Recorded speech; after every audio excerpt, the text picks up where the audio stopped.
Chief Hill, let me just start with you and why you decided an historically black college and university needed a police academy.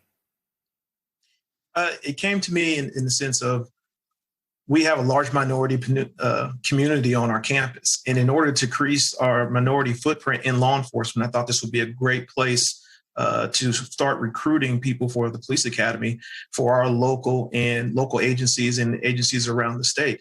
I just thought it would be perfect because of Lincoln University's history, because of our criminal justice program that is already in place. It just only made sense.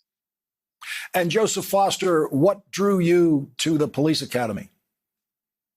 What drew me to the police academy is first and foremost, in the Bible, it tells us that we need to be servants first.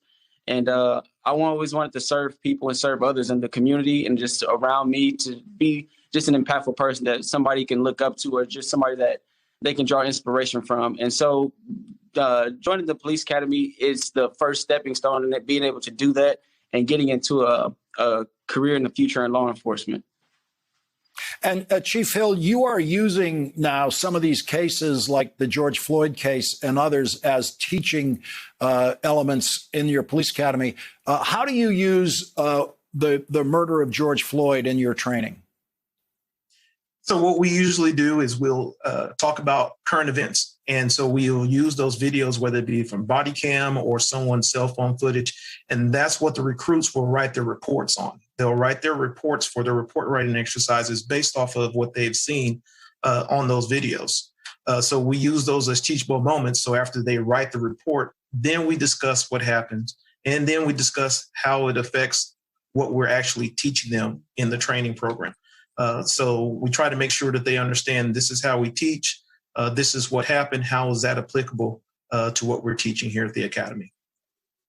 Joseph Foster, we're going to see in the summer, August 23rd, another trial of the three other officers who were there when George Floyd was murdered. And they're on trial basically for not stopping what Derek Chauvin was doing, for not intervening and getting that knee off George Floyd's neck. When you look at that video, do you think about what would I have done if I were there?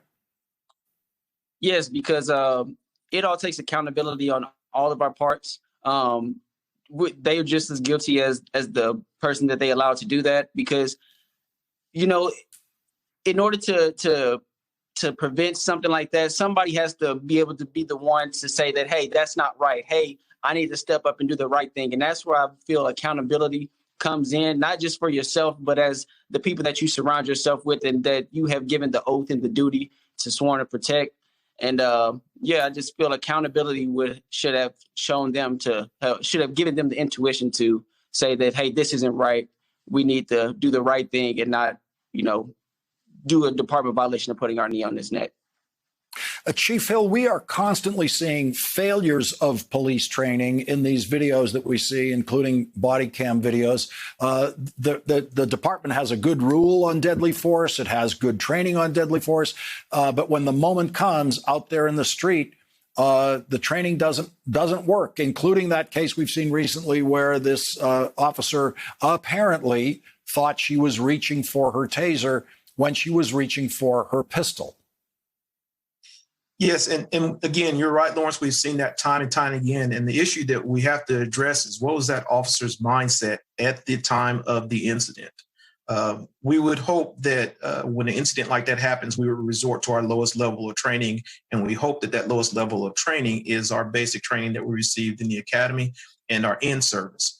But it's an individual situation. Where was that officer's mind at that point in time that the incident was going on that we have to address? Hey, thanks for watching our YouTube channel. You should know that you can follow today's top stories and breaking news and catch up on your favorite MSNBC shows all in one place. Download the NBC News app today.